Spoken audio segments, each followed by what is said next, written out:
Good morning बच्चों। आज हम आपके हिंदी व्याकरण से विकारी शब्द का तीसरा भेद पढ़ेंगे।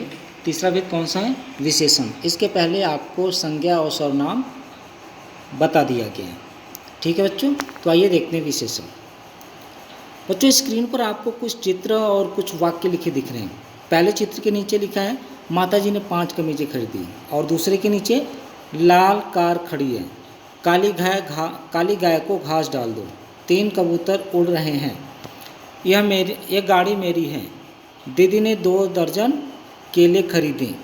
ठीक है बच्चों, और इन सभी वाक्यों में कुछ शब्द को रंगीन किया गया है, लाल रंग से लिखा गया है। तो आइए देखते हैं क्या है। उपयुक्त वाक्यों में रंगीन छपे शब्दों या पदों को ध्यान दीजिए। इन उदाहरणों में 5, लाल, काली, 3, यह, 2 दर्जन क्रमशः कमीजें, कार, गाय, कबूतर, केले की कुछ न कुछ विशेषता बता रहे हैं। ऐसे ही विशेषता बताने वाले शब्दों को बच्चों विशेषण कहते हैं। अतः इस आधार पर हम विशेषण की परिभाषा दे सकते हैं। जो शब्द संज्ञा या सर्वनाम की विशेषता बताते हैं उन्हें विशेषण कहते हैं। ठीक है बच्चों, कुछ अन्य विशेषण के उदाहरण देखिए। वह बहुत अच्छा लड़का है, राजेश श्रेष्ठ बालक है, धरती गोल है। इनमें भी अच्छा, शिष्ट और गोला। ठीक है बच्चों, तो उपयुक्त वाक्यों में जिन संज्ञा सर्वनाम की विशेषता बताई जा रही है वे सभी विशेष्य कहलाते हैं। कहने का तात्पर्य बच्चों कि जिन शब्दों से विशेषता बताई जाती है उन्हें विशेषण कहते हैं, और जिस संज्ञा सर्वनाम की विशेषता बताई जाती है उसे विशेष्य कहते हैं। जैसे राजेश की विशेषता क्या बताई जा रही है कि वो शिष्ट है, शिष्टाचार उसके अंतर्गत है। तो राजेश क्या हो गया? विशेष्य। और शिष्ट क्या हो गया? विशेषण। वह क्या हो गया? विशेष्य। बहुत अच्छा क्या हो गया? विशेषण। ठीक है बच्चों, आइए देखते हैं विशेषण के भेद। बच्चों, विशेषण के 4 भेद होते हैं: गुणवाचक विशेषण, संख्यावाचक विशेषण, परिमाणवाचक विशेषण और संकेतवाचक विशेषण। तो आइए देखते हैं गुणवाचक विशेषण। रोहित बहुत ईमानदार लड़का है, सफ़ेद गाय घास खा रही है, यह गोल मेज है। आपको चित्र में भी दिखाई दे रहा है। और यहाँ पर देखिए, उपयुक्त वाक्यों में रंगीन छपे शब्द संज्ञा या सर्वनाम के गुण दोष संबंधी विशेषता का बोध करा रहे हैं। अतः ये सभी गुणवाचक विशेषण है। इस प्रकार हम परिभाषा कह सकते हैं।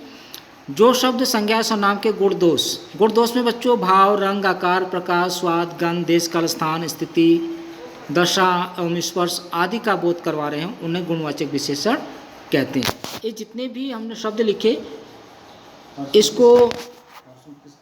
इसको अभी आप आगे नेक्स्ट स्लाइड में देखेंगे। देखिए यहाँ पर गुण के बारे में बताया गया: परिश्रमी, ईमानदार, बुद्धिमान, उचित। और इसी तरह से दोष: आलसी, बेईमान, मूर्ख, अनुचित, कृपण। आकार प्रकार: गोल, चौकोर, नुकीला। और स्वाद में बच्चों खट्टा, मीठा, नमकीन। गंध में सुगंध, दुर्गंध, गंधहीन, बदबूदार। देश काल में कोल्हापुरी, लखनवी। स्थान में निचला, ऊपरा, भारतीय, चीनी, अमेरिकी। तमाम प्रकार कैसे आएंगे। स्थिति और दशा में ऊपरी, बाहरी, भीतरी। स्पर्श में आएगा मुलायम, खुरदरा, ठंडा, गर्म। और दशा में बूढ़ा, जवान, रोगी आदि। इस तरह से बच्चों सारे गुणवाचक विशेषण है जो संज्ञा सर्वनाम के गुण दोष संबंधी विशेषता का बोध कराते हैं। दूसरा भेद बच्चों संख्यावाचक विशेषण। चित्र में देखिए दिखाया गया है, इसमें 4 लड़के बातें कर रहे हैं, 3 कमीजें। तो उपयुक्त वाक्यों में जो रंगीन छपे शब्द हैं संज्ञा सर्वनाम के संख्या संबंधी विशेषता का बोध करवा रहे हैं। अतः ये सभी संख्यावाचक विशेषण है। जो शब्द किसी इस तरह से हम परिभाषा कह सकते हैं बच्चों कि जो शब्द किसी संज्ञा सर्वनाम की संख्या संबंधी विशेषता का बोध कराएं उन्हें संख्यावाचक विशेषण कहते हैं। ठीक बच्चों, और संख्यावाचक विशेषण के 2 भेद हैं: निश्चित संख्यावाचक विशेषण और अनिश्चित संख्यावाचक विशेषण। देखिए इसमें निश्चित संख्यावाचक में जो शब्द संज्ञा सर्वनाम की निश्चित संख्या का बोध करवा रहे हैं उन्हें निश्चित संख्यावाचक विशेषण कहते हैं। जैसे 2 किसान, 3 आम, कक्षा में 10 बच्चे हैं। तो इस तरह से निश्चित संख्या का बोध हो रहा है। और इसके ठीक विपरीत होता है बच्चों अनिश्चित संख्यावाचक विशेषण। जो संज्ञा और सर्वनाम की निश्चित संख्या का बोध नहीं करवाते उन्हें अनिश्चित संख्यावाचक विशेषण कहते हैं। कुछ चिड़ियाँ, कुछ आदमी। ठीक बच्चों, कक्षा में कुछ विद्यार्थी हैं।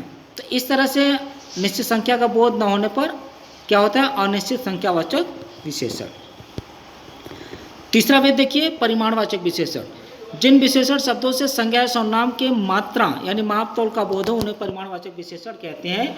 उदाहरण देखिए, यहाँ पर लिखा हुआ है चित्र के नीचे, 2 लीटर दूध लाया, उसके पास थोड़े चावल हैं। तो उपयुक्त रंगीन छपे शब्द विशेष यानी संज्ञा सर्वनाम की मात्रा का बोध करवा रहे हैं, अतः ये सभी क्या हुए, परिमाणवाचक विशेषण। तो इस प्रकार से हम कह सकते हैं कि जो शब्द संज्ञा सर्वनाम की मात्रा संबंधी विशेषता का बोध कराएं उन्हें परिमाणवाचक विशेषण कहते हैं।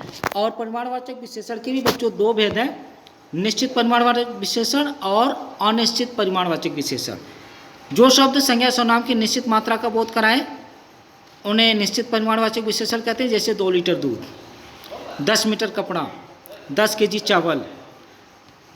और जो शब्द संज्ञा सर्वनाम की निश्चित मात्रा का बोध नहीं कराते उन्हें अनिश्चित परिमाणवाचक विशेषण कहते हैं, जैसे कुछ फल, कुछ केजी चावल। ठीक है बच्चों, इस तरह से निश्चित मात्रा का बोध नहीं होता है। और इसका आखिरी भेद बच्चों, संकेतवाचक विशेषण। जो सर्वनाम विशेषण के रूप में प्रयुक्त होते हैं उन्हें संकेतवाचक या सार्वनामिक विशेषण भी कहते हैं। संकेतवाचक विशेषण बच्चों सार्वनामिक भी कहते हैं, संकेतवाचक भी कहते हैं और सांकेतिक भी कहते हैं। ठीक है, तो या आप ऐसे भी कह सकते हैं कि जब संज्ञा शब्द से पहले सर्वनाम आकर विशेषण का कार्य करता है तो उसे संकेतवाचक विशेषण कहते हैं। ये भी परिभाषा सही है। देखिए यहाँ पर घर क्या है, संज्ञा, और उसके ठीक पहले क्या हुआ, यह सर्वनाम है। तो मैंने क्या बताया कि संज्ञा से ठीक पहले और सर्वनाम शब्द आकर विशेषण का कार्य करता है तो वो सार्वनामिक विशेषण होता है। यहाँ पे देखिए गुड़िया, गुड़िया के पहले यह का प्रयोग है तो यह भी एक सार्वनामिक विशेषण है। महिला, महिला क्या है, संज्ञा, संज्ञा के पहले क्या है, वह, तो यहाँ भी सार्वनामिक विशेषण है। अब इसके बाद बच्चों विशेषणों की तुलना। व्यक्ति वस्तु स्थिति की तुलनात्मक अवस्था कोई विशेषण की तुलनात्मक अवस्था कहते हैं। इसकी 3 अवस्थाएं होती हैं, मूलावस्था, उत्तरावस्था और उत्तमावस्था। तो मूलावस्था में लिखेंगे, इस अवस्था में किसी की तुलना नहीं होती, किसी भी एक व्यक्ति, वस्तु, स्थान आदि की विशेषता बताई जाती है, जैसे सुंदर, अच्छा, निम्न। उत्तरावस्था में, इस अवस्था में 2 व्यक्तियों या 2 पदार्थों की विशेषता की तुलना की जाती है। विशेषण में, अतः विशेषण में तर प्रत्यय लगाते हैं, सुंदरतम, निम्नतम। उत्तमावस्था में, इस अवस्था में 2 या 2 से अधिक व्यक्तियों, वस्तुओं अथवा स्थानों की तुलना करके उनमें से एक को सबसे अच्छा या बुरा बताया जाता है। विशेषण में तम प्रत्यय लगाया जाता है, जैसे सुंदरतम और निम्नतम। प्रमुख विशेषणों की 3 अवस्थाएं यहाँ पर उदाहरण दिया गया है, मूलावस्था, उत्तरावस्था, उत्तमावस्था। तो इसमें 1, 2 क्या देखिए, अधिक, अधिकतम, अधिकतम, उच्च, उच्चतर और उच्चतम। तो बच्चों जो परिभाषा बताएगा उसी के अनुसार यहाँ पर उदाहरण है, इसको आप लोग अच्छे से पढ़ लेंगे। अब देखिए विशेषण शब्दों की रचना, जैसे इसके पहले भी आपको बताया गया था संज्ञा में कि किस तरह से भाववाचक संज्ञा का हम निर्माण करते हैं। तो यहाँ पर भी विशेषण शब्दों की रचना। बच्चों विशेषण कुछ होते हैं जो मूल होते हैं, जैसे अच्छा, बुरा, गुरु, मधुर आदि, और कुछ विशेषण होते हैं जो निम्नलिखित प्रकार से बनाए जाते हैं। मूल रूप में प्रत्यय उपसर्ग का प्रयोग करके नए विशेषण की रचना की जाती है, संज्ञा शब्दों से विशेषण की रचना की जाती है, सर्वनाम शब्दों से विशेषण की रचना की जाती है, क्रिया शब्दों से, और 5वां है अव्यय यानी अविकारी शब्दों से भी विशेषण शब्दों की रचना की जाती है। तो आइए देखते हैं उदाहरण। उपसर्ग से बच्चों, उपसर्ग किसी मूल शब्द में उपसर्ग लगा देंगे, जैसे फल है तो उसमें अगर हमने 100 उपसर्ग लगा दिया क्या बन गया, सफल। पूत है, पूत यानी बेटा, इसमें अगर हमने 100 उपसर्ग लगा दिया क्या बन गया, सपूत। इसी तरह से अ, स, नी, दु, बे, ला, इन सभी उपसर्गों के माध्यम से विशेषण शब्द की रचना हो रही है। उसी तरह से नीचे देखिए प्रत्यय, इक, इलावती, अक, मान, शाली। इतिहास में लगा दिया हमने एक प्रत्यय, क्या बन गया, ऐतिहासिक। समाज में लगा दिया एक प्रत्यय, सामाजिक। दैनिक, ठीक है। इसी तरह धार्मिक और रंगीला, सजीला, ज्ञानवती, भाग्यवती, मादक, साधक, बुद्धिमान, बलशाली, भाग्यशाली। इस तरह से उपसर्ग प्रत्यय के माध्यम से विशेषण शब्द बनाए जाते हैं।